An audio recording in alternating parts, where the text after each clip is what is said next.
Analogy.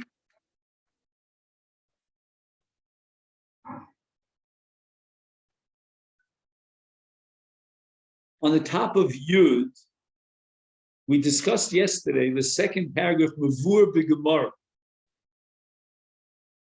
And we invoked a principle which is called Adam Miskaper B'Shvach Hegdish. Now, amongst the list of the 5 Chatos HaMes that we discussed yesterday, which was on the previous Amud, one of them is called a Vlad Chatos. But let's assume that at the time of the Hakadosh, when he was magdish this animal as a Chatos, there was already a Vlad, an Ubar b'mei imo. And what that means is that the Hegdesh, the Maisa Hakadosh, is Chal, not only vis-a-vis the mother, but even vis-a-vis the Vlad. So when the Vlad is born, that Vlad is already Kadosh b'Kedusha Zevach L'Mizbeach. But I think what we did not get a chance to do yesterday, and that's why I wanted to backtrack a little, is footnote number Reish Tes. And the footnote says the following. This is based on a sugya on Daf Chaf Hey Amud Beis. And now he quotes the Achronim. Tzidadu, I think, means they had two tzudim, they vacillated. Im din ze nema, here's possibility number one, rak b'mafresh behema muberes. That's what we said before. I mean, it's intuitive. If the animal at the time of the Hakadosh was already muberes, then it makes sense to say that the Hakadosh on the Vlad is a direct Hakadosh. That's not called Vlad Chatos. Vlad Chatos means that the mother was designated as a korban, and now the Vlad has the status of a Vlad of a korban. And hence it's one of the 5 cases included in Chatos HaMesos. But if the mother was pregnant at the time of the Hakadosh, and we're assuming Adam is Kaper B'Shvach Hegdish, that means that he can set up the Shvach Hegdish, which in this case is the Vlad, as a Miskaper. Miskaper means as a karma. The Afilu Laman Dioma Shiru Eino Mishuyar Bavi Vlad Ze Bichlal Din Vlad Chatos Lemisa Nikol Makom Im Adam Iskaper Shvach Hegdish Yochol Iskaper Bevlad.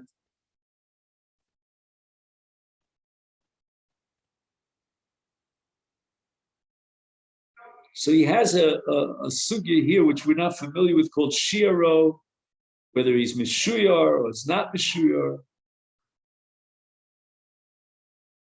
Which means the following, I guess, that since he didn't designate that he's aware of the fact that she is Muberes, the Behem is Muberes, and that he has in mind, therefore, to be Magdish, even the Ubar, Shiro. Shiro means he left it out. And if he left it out, then there's no Hakdosh on the Vlad. He says, no.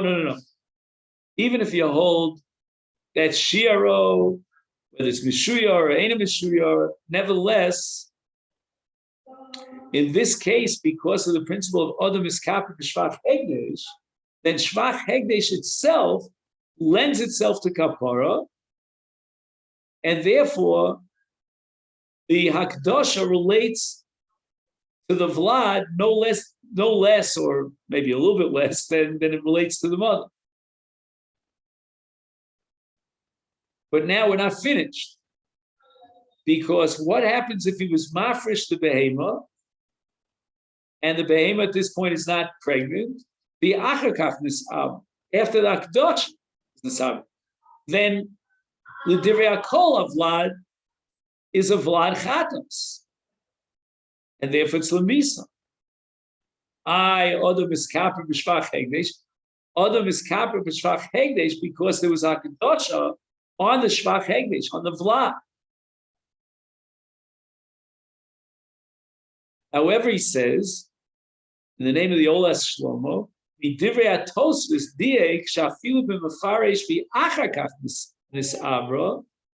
there is still a din of Adam Iskaper B'Shvach Hegdish. And therefore, there's no Vlad Chatos. And there's no din of Lemis. So the original Afrocha was not in any way related to the Vlad. The Vlad didn't exist.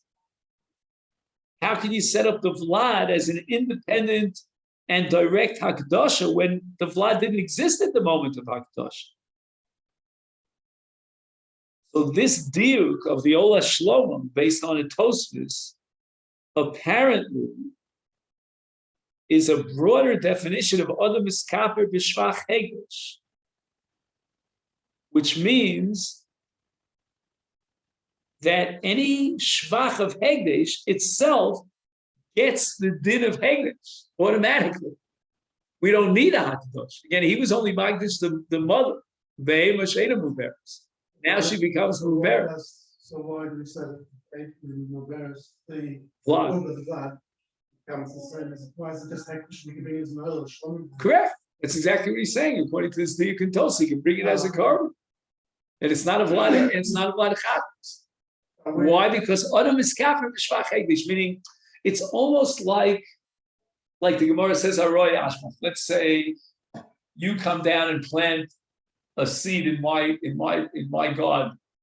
So I own the pillars. You don't own the pillars because Aroy Ashma. So if I own the mother, I own the Shvach. Now I took my bilus rights on the mother and I made it into hate. That's a reflection, a manifestation of my bilus over the animal. I can now utilize that bilus to make it kadosh l'mizbeach. Anything that comes from that vlad, from that mother, is also an extension of my ownership over the vlad. That's called shvach, right? What was he call it? Adam shvach hegdesh. So if it's shvach hegdesh, then the original akdasha, which was a manifestation of my ownership, now it's kal on the vlad as well. Yeah, I'm wondering. This is a crazy idea. Let's say I sell you. If I sell you rights to an animal, let's forget about keg, and the animal becomes pregnant. At the time that I sold you these rights, the animal was not pregnant. If the animal was pregnant at the time that I sold you these rights, then your kinyan is chal on the uber as well. But if there was no uber, I can't sell you rights to the uber. If the animal becomes pregnant, then that uber is mine. It belongs to the mocher, not to the lokeh. But what would be if I said that Adam is kaper b'shvach hegdesh, meaning if I applied that even outside the realm of hegdesh, what it means is that whatever rights I transferred over to you, to the mother, those rights now expand to include anything that is shvach of the mother. In other words, now you as a kona are kona not only the rights to the animal, but the rights to the shvach of the animal. I don't know. I'm just thinking out of the box here for a bit. All right. So that's footnote number Reish test that I wanted to come back to. Belongs to yesterday. When the animal's pregnant and match for the father, why is the uber going to be well? Because your Hakadosh is not only on the mother, but it's on the vlad, because the vlad exists. I mean, that's very practical. But I'm saying if you want the mother to be the Chatos, you don't necessarily want the baby to be the well. Right. So that he says on the top that it's Rotzi Lebayla. You see that? Yeah. Right? So let's say low Rotzi Lebayla, which is I think your case, that the Bailam are not interested in being Magdish the Vlad. They want to be Magdish the mother. No, I'm saying that because of the mother's pregnant, of course, the mother and the blood are going to be packaged. The mother is the one that they want to be a cutoff. So why do we say that the blood? So if he the Magdish, could be a woman also, but if he's the Magdish is not interested in being miskaper in the Vlad, that I think he's saying is low rotza bayal miskaper. Now, you can ask me a psychological question. Why would the opposite? Why would he want to be miskaper with the Vlad? So here, I have to admit, there are other dinim in Kodshim that we have to know about. For example, I'll give you a crazy case. Let's say a crazy case. The man violated Meleches Malaben, which is told of Schita, and he violated the Malach of Boner on the same Shabbos. And we hold that Malachos Mechal, so he has to bring 2 korban chatas. He went ahead, he was Magdish Elsie the cow. Did he know that Elsie was pregnant? He finds out that Elsie's pregnant. He's very happy about that. Why? Because he's chayiv 2 chatos, and now he can kill, pardon the expression, 2 birds with 1 stone, or 2 cows with 1 cow, because he can bring both of them, each one to be mechaper on a different chayim. I mean, that would be a wild case, because again, at the end of the day, why would a person want to be miskaper with the shvach hegdish if he already has the mother? So I'm giving you a wild case where he has 2 chiyuv katos. It might be a lot more complicated than I'm making out, because maybe he violated a losas and an es, in which case the only carbon that's mechaper on an essay is a carbon ola. So it could be that if Adam is kaper, b'shvach hegdesh, the mother becomes a chatos because he violated a chiv chatos, and the vlad, when it's born, would become a carbon ola. I don't know. Again, I'm just throwing out wild possibility. But if he's not interested in getting any kapara from the vlad, then there's no reason why we should extend the hegdesh to include the vlad if he's not interested in that. We can't force it down his throat. If we hold the other miskaper, the shvach hegdesh, and he's rotzu bayil miskaper in the shvach hegdesh, then we could say that his action of being magdish is a gilui das, that he's interested in being magdish not only the mother but also the vlad. So Rashi comes along and says that that only applies if the mother was pregnant. Comes along the Ola Shlomo and the Diak with Tosfos, and he says no, according to Tosfos, even if the vlad was a non-entity at the time of that Akdosh, it's really wild. So we tried to explain it, a kind of an Aroy Ashbach situation, that the mother generates a shvach, and the owner of this animal, whose ownership now manifests itself in Hakadasha, make it into Hekdesh, that ownership extends to the Vlad itself, because the Vlad is shvach Hekdesh. They're very interesting. You're allowed to wait you can't bring a chatos has to be more than a year old, whatever. So you're allowed to wait to bring the chatos till the baby grows up. No time limit. As far as the mother, or as far as the child? Oh, right. When you have to bring the chatos. Right. You'll have to, it's till it's day 8 or whatever the deed of law. You have to know in each carbon what. So there's no. You can delay bringing the chatos as long as you want. Correct. Until it's Kodshim Mizbeh. There's another issue which is called Balti Acher. You can't be Ma'acher carbon, and that's the Sugi Rosh Hashanah. But that already would not apply if the animal is not yet mature enough for the Mizbeh. Then we had your case from before, David. If the Vlad itself had a Vlad, and we discussed that yesterday, and Vlad Tmuras Chatos, Rambam says it's considered a Vlad Chatos Shadina Lemisa. So you have a Tmuras Chatos. I don't know what the Havamina is here, but the Maskon I understand very well, that the laws that apply in general to any Chatos apply now to the Tmuras Chatos. I mean, the Tmuras Chatos basically is endowed with the same status as the original Chatos through the Parsha of Tmura, the mechanism of Maisa Tmura. I'll tell you. You see, here we have what I call Tarti L'Reivsa, because there are 2 strikes against you here. Number 1, it's a Tmura. And number 2, it's a Vlad of a Tmura. So you've got 2 negatives here. right? Because Tmura itself is not really the original Hegdish.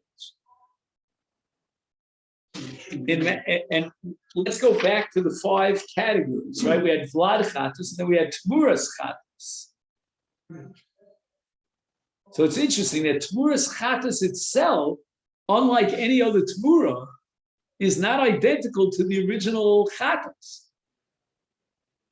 Right?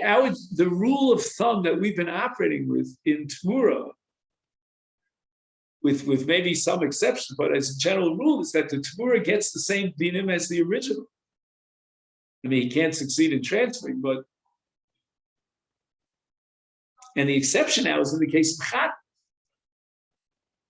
where the Tmura of a Chatus is Lamisa. Again, is that the Torah's Vada, the Torah's Suffolk? I don't know. But at the end of the day, you're going to have to just lock it up until it dies. And now it has a lot. And we kept saying that Misa, in the case of Chatas, in the Chamesh Chatos HaMesos, is itself a kiyum.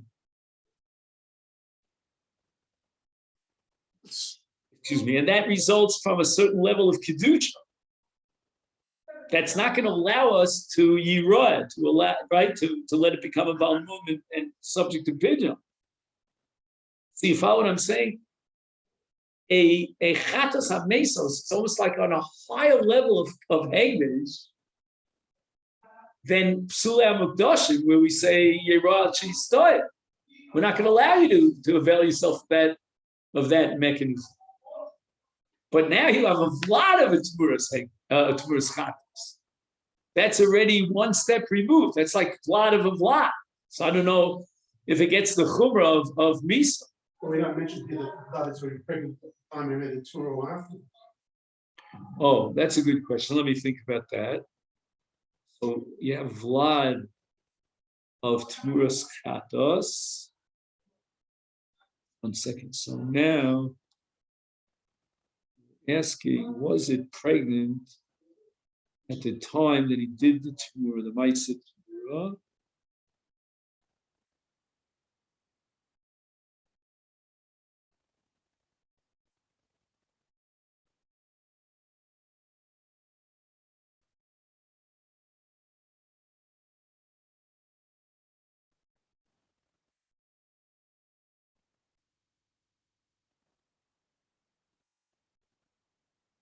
He doesn't quote another opinion. He just mentions the Rambam, as if to say nobody disagrees. If there would be somebody to disagree, he might disagree in the case where the Tmuras Chatas was not mu'uberes at the time that he did the Maisa Tmura. Because then what you're saying is that his Maisa Tmura was on the mother and there was no vlad. So what are you going to tell me? Adam Makdish Shvach Hegdish. Adam is Kapir B'Shvach Hegdish. No, I don't think Adam is Kapir B'Shvach Hegdish would apply to this case because we've already set up a din misa on the mother of this flock. Now, when there's a din of mizbeach, of hakrovelis mizbeach on the mother, then you could apply Adam is Kapir B'Shvach Hegdish. But here, the Tmuras Chatas itself, the mother bird, is lemisa. So I don't think you could say that Adam is kaper, but what kapara can he even hope for in the case of a misa, in the case where it's lemisa? Therefore, I would submit to you that if one were to reject the Rambam, the trouble is he doesn't give us any dissenting opinion, then in the case where the Tmuras Chatas was not pregnant, I don't believe for one moment that the vlad of a Tmuras Chatas would be lemisa. That doesn't make any sense at all. That's why I think that this case, he doesn't spell it out, is a case where the Tmuras Chatas was pregnant at the time that he did the Maisa Tmura. Tmuras Chatas, hainu she'imiru abaylim korban chatas al behemas klun shebershusam, arei behemas hatmura Tmuras Chatas v'tom. Chatas shemesu balea, hainu shefrishu abaylim chatas, umesu kodem akrava, shedina karva lemisa.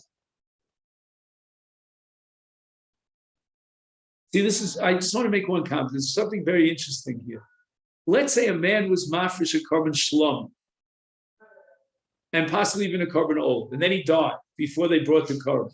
Then I think the Yarshim have to bring it. Here, the Yarshim can't bring the carbon because it's a carbon chatas.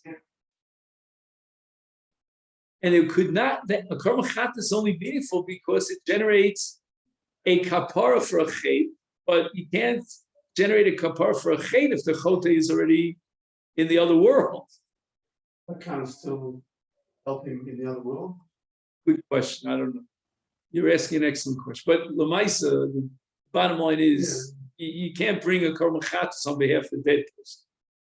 But a carbon shlamim, now the Yarshim pick up that chiv to bring that carbon. It says, what would be fascinating is, let's say a person was mafresh a carbon pesach, then he died, before he even got a chance to be makar of the carbon. Would the Yarshim have to bring that carbon? Because there, the entire din of a carbon pesach is that he should be makayim the mitzvah of the ochlas of basa b'layla zed, is that on the night of Tezvav he should be eating the basa. He's gone already, so he doesn't have the mitzvah achilas basa. It's like a case of a carbon pesach that became tamei, or for whatever other reason you couldn't eat the basa. It's not one person eating, family and other people. I don't think that's really Correct, but let's say just to make life easier, if let's say Ruvain was mafresh to carbon pesach and then he died, he didn't join any chabura. I don't think the Yarshim could bring that carbon. I thought we said about the Maybe it would fall into the category of shlomim with the bisas habaylam. I don't know. That's a little bit strange. That I understand if the baylam are alive and the carbon is not to be found, it becomes a shlom. But if the baylam are dead, I don't know if you can say it automatically becomes shlom. If it does, then the kids would bring it. And then it would have the same din as shlomim, that if the baylam died. Now he has a footnote. Mesu baylim bein shchito l'zrika. So the havmina here is once the carbon was shechted, and at that time the baylim are alive, so at least you've begun the process of the avodah. But the answer is that's not right. It's not enough to begin the process of avodah. You have to generate kapara, and the machaper is the zrika, and he was dead already at the time of the zrika. The Gemara Mavur Nosan Kfar Matana Achas. Okay, so in Zrika you have what's called Shtayim Sheina Arba, but they did one Zrika.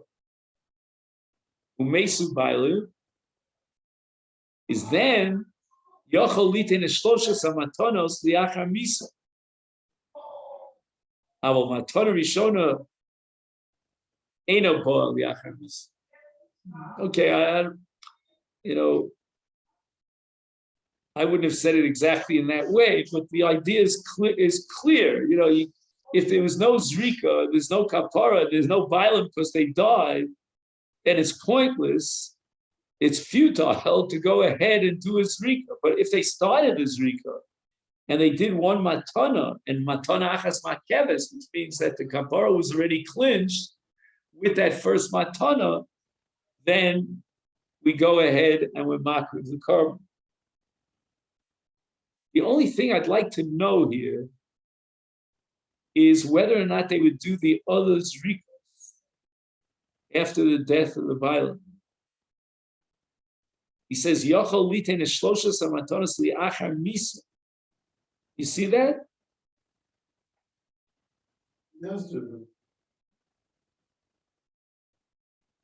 That's pretty amazing. He does the Kohen will do the avodah. Yeah. So to me, had one. Right. Well, during his life, there was one matana. The Kohen will go ahead and do the other three matanas. In my mind, again, maybe what I'm telling you is wrong. This is brisk. You've got to be a brisker to understand what's going on. What do I mean? There are two, brisk is always about Svei Dina. There are two dinim here. There's one din of chovas gavra, and in this case it means 4 zrikos. Again, the kohanim are the shliach of the bailing. And then there's another din in the gufa shel korban, that the chefts of the korban generates a mitzvah of zrika, even without the chovas gavra. So the man died after the first zrika. The korban is kosher. Why are we doing another 3 zrikas? The man is gone. He's part of the It's not chayiv in tzitzis, it's not chayiv in zrikas hakorban. Who are the kohanim shluchim on behalf of whom? On whose behalf are they doing another 3 zrikas? Give me a break. Korban is kosher. The guy is going up to heaven with another kapara on his record. Wonderful, wunderbar. But why are you doing another 3 zrikas? The answer is, it's a tzveitin din. It's in the chefts of the korban. The chefts of the korban generates a chiyuv of zrika without a chovas gavra. I don't know if I'm right, but it's a nice shtickle Torah. What else does he have here? Reishon barash kosef prakiper b'rishona v'eino shem ein sham chatas gemura shem chatas gemura al adam od lifto mishum chatas shemesu ba'alem. What are these words of Rashi? Ein sham or shem.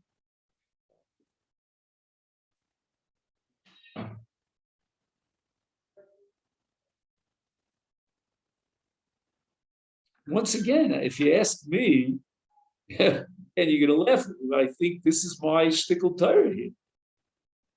That once the first zrika was done, the other 3 zrikas are generated by the chefts of the karma. It's not a din of chatas, right? We have a halacha called chatas shemesu baleha lemisa, which means that the dam itself, because again, all the other avodas they did, but they're left with the last 3 zrikos, and the dam itself, if you were to classify it as dam chatas, it's mesu baleha. That should generate a din of misa. So Rashi says, no, there's no shem chatas on the dam. Why? Because 1 zrika is enough to clinch the kapara before the guy died, and the other 3 zrikos and the balance of the dam that's still in the mizrach is not a chatas, and therefore it's not a chatas shemesu ba'aleha. What do you mean it's not a chatas? How can Rashi say such a thing? What do you mean it's not a chatas? So why are you doing 3 zrikas? Latin Veltorah. You're bored, so you have nothing to do in your life, so you do another 3 zrikas on the mizbeach. So I think what Rashi is saying is that it loses its status as dam chatas. Why? Because the carbon was already ol l'bayil l'shen kapara. There was already a ritzig carbon for a chatas, and that's the end of the finito. What do you have left? You have some sort of generic chefta that generates a mitzvah of 3 zrikos. But it's not a chatas anymore, because the chatas already achieved its goal. That shouldn't be good. All 4 zrikas. What do you say? If you didn't do the zrikos, you do a lot. And then any of them all? Not even one? Yeah, he did 1. Oh, he did one. I'm saying you haven't died. Oh, he's still alive. Yeah. And you didn't do the rest. You didn't stop. Chatas are not complete chatas for you to start. Correct. But what? That's because all 4 zrikos from its tarfos, they all integrate to form one entity of zrikas adam. Once they finish. Once you finish the 4 zrikos. No, I'm just saying, we're not going to say stop your chiv. I'll give you an example. Again, I'm not trying to make an analogy. My Rebbe would be very angry if he heard me say this. But let's say there's something in Mila called tzitzin she'ena ma'akfin. So the Moel cuts tzitzin ma'akfin, and then there's still tzitzin she'ena ma'akfin. And he goes ahead and he continues his Mila and he cuts them. That's called mitzvah min ha'muvcha, even though it's not ma'akfin. Why is that a mitzvah muchar? You already finished the milah. The answer is you didn't finish the milah. Why? Because as long as it's integrated into one continuous ma'isa milah, then it's a mitzvah muchar, even though he was yotze. I'll give you another example. There are many poskim who hold, I'm not saying halacha l'maisa, that if you forgot to make the bracha, let's say the second night of Hanukkah on the first candle, you can make the bracha on the second candle. Well, what does that mean? I was already yotze, now you should base it. You don't make a bracha on hidur mitzvah. But the answer is, since it's all integrated into one adlaka, the bracha could be chal on any part of that adlaka, as long as it's still over lasiyasa. So he hasn't yet lit the second candle. Here too, I'm not going to tell you that once they did the first of the four zrikas, the first four matanos, and the violin will miskaper b'chatos, let's say freeze everything, and now the other three zrikos are not zrikas chatos. It's not a dam chatos. No, it is dam chatos. Why? Because the Torah requires four zrikas. As far as the kapara is concerned, okay, if after the first kapara, the first zrika, Nebuch, the guy is gestorben, he died, he already has a korban chatos. Rashi's pointing out that once he dies and the korban has to be called a chatos here, then there's a whole new ballgame. We have a whole new mechayev to do the other three zrikas. And ain't shem chatos al adam. And therefore there's no din of misa. What does he say here? Mashma mirash, you should besu kodem matana rishona. Nemar was there gam din misa. Isn't that Pashu? I know who this Ola Shlomo is. We have a book from Reb Shlomo Katz as well, but it's not called Ola Shlomo. Anyway, Re'eh Ola Shlomo, Shem's topic was there with Divrei Atos. So you can give me a minute here. How could it be a suffix about it? Mesu Kodem Matana Rishon.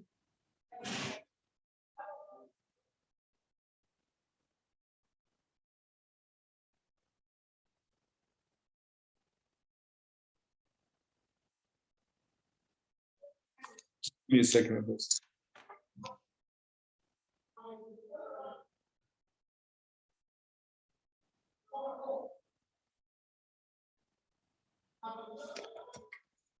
Peter, what did we say about Shechita before? This is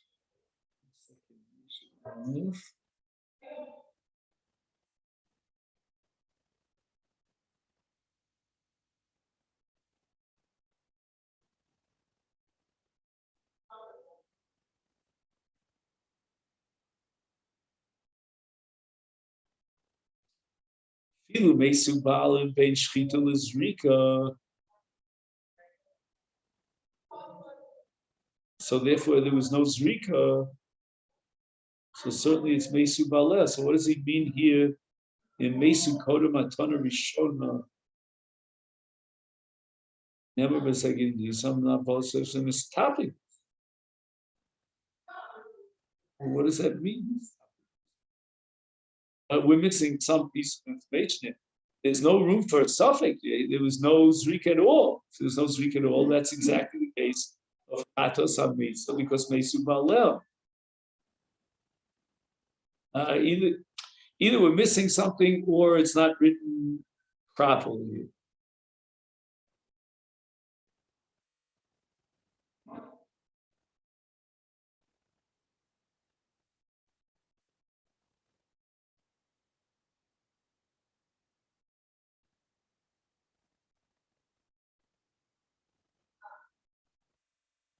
Nemar was Gam din. Okay, fine. What do you mean Gam? The whole thing is, you know the word urpal? Are you familiar with that word in Hebrew? Not in Hebrew. Urpal means it's like clouded in a mist. This whole thing is this last piece here. I mean, until the last piece, I think we did well, but now, what does he mean when he says Gam din Misa? Well, what do you mean Gam din Misa? That's what we're talking about. The Mesu Balel is a din misa. What do you mean Gam din misa? And then he says, no, maybe it's not a din misa.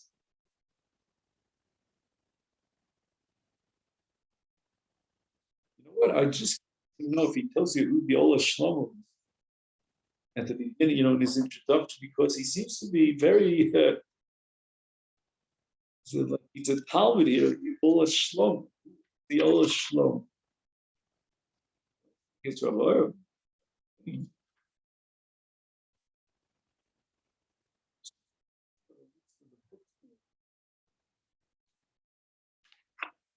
Okay, I don't want to waste our time on this.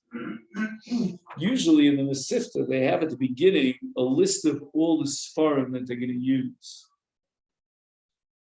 Here I don't see it. Maybe I'm missing it. Oh, maybe it's at the beginning of the Akdam. Wait a second. Maybe I'm looking. Oh, maybe it's here. No. Akdam. Table of contents. All right. Next. Oh, wait a second. What time is it? Oh, we have to go on to Yom. So 1 second. Let's just make a note of where we got to it. Oh, Chata, we're up to Chata Shekibru Baalel. Okay, then? Make a note of that. You want to do me a favor, John, to make a note of that? Chata Shekibru Baalel. I'll give you a pencil. Here. Yeah, you can use a pencil if you like. Pencil's even better. I'm giving it to you. Just give me 10 seconds, literally. Okay? Here. Just make a note of it. So we'll know.